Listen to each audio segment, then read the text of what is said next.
Does your child go from calm to completely overwhelmed the moment you say, "It's time to leave"? Maybe leaving the playground turns into tears. Turning off the TV leads to shouting. Bedtime feels like a nightly battle. If you've ever wondered, why is something so simple so difficult, you're not alone. And here's something I want you to know right away. For many neurodivergent children, this isn't about being stubborn, manipulative, or refusing to listen. Their brains often experience transitions very differently. In this video, I'll explain why transitions can feel so overwhelming, what's happening inside your child's brain, and 5 practical strategies that can make these moments easier for both of you.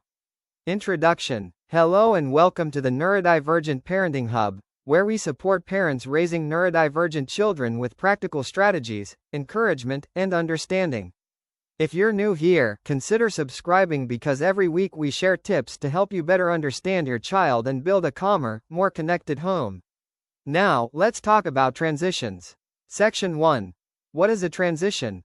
A transition is simply moving from one activity, place, or routine to another. It might be leaving the park, stopping screen time, going to school, getting into the bath, going to bed, changing from playtime to homework. For many children, these changes are inconvenient. For many neurodivergent children, they can feel genuinely overwhelming. Imagine being deeply focused on something you enjoy and suddenly being told to stop immediately, switch your attention, and begin something completely different. That's difficult for many adults too. Now imagine experiencing that challenge with a brain that processes information differently. Section 2. Why transitions feel so hard. There isn't just one reason. Several factors often work together. 1. Difficulty switching attention. Many neurodivergent children become deeply engaged in what they're doing. Their brains don't simply change channels. Switching activities requires significant mental effort. 2. Predictability feels safe. Routines create security. When something changes unexpectedly, anxiety can increase because the child doesn't know exactly what comes next.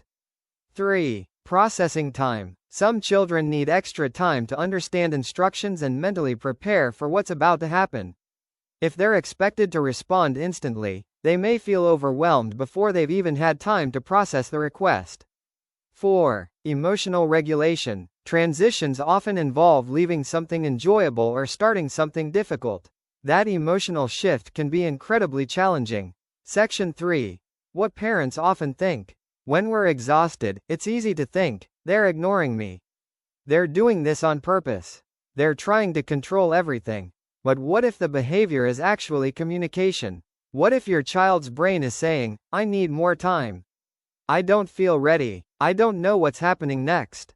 That small shift in perspective changes everything. Instead of asking, how do I stop this behavior? We begin asking, what support does my child need? Section 4. 5 strategies that can help.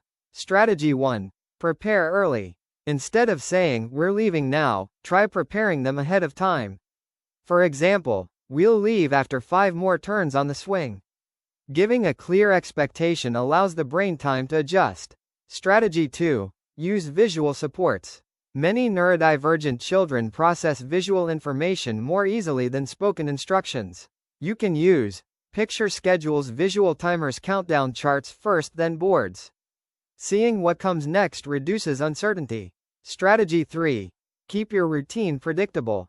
The more predictable daily routines become, the less stressful transitions often feel. Even small routines help. For example, shoes, jacket, backpack, out the door. Repeating the same sequence every day builds confidence. Strategy 4. Validate feelings. Instead of saying, stop crying, try saying, I know you're disappointed, it's time to leave. Validation doesn't mean giving in. It simply lets your child know they are understood. Feeling understood often helps children calm more quickly. Strategy 5. Celebrate small successes. Every successful transition matters. Even if today is only slightly easier than yesterday, that's progress. Growth isn't always dramatic. Sometimes it's 1 extra minute of cooperation. Sometimes it's 1 fewer meltdown this week. Those small wins add up. Section 5. When meltdowns still happen.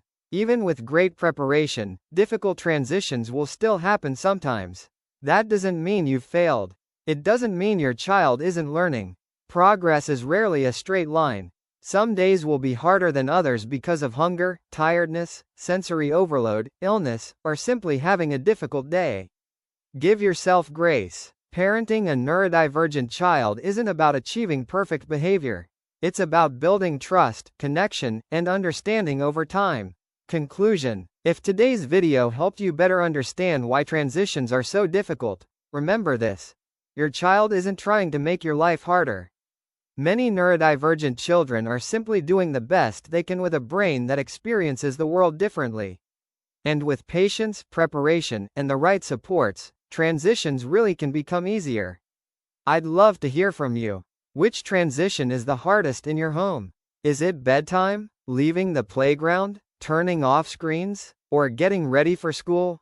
Share your experience in the comments because your story might encourage another parent who feels alone.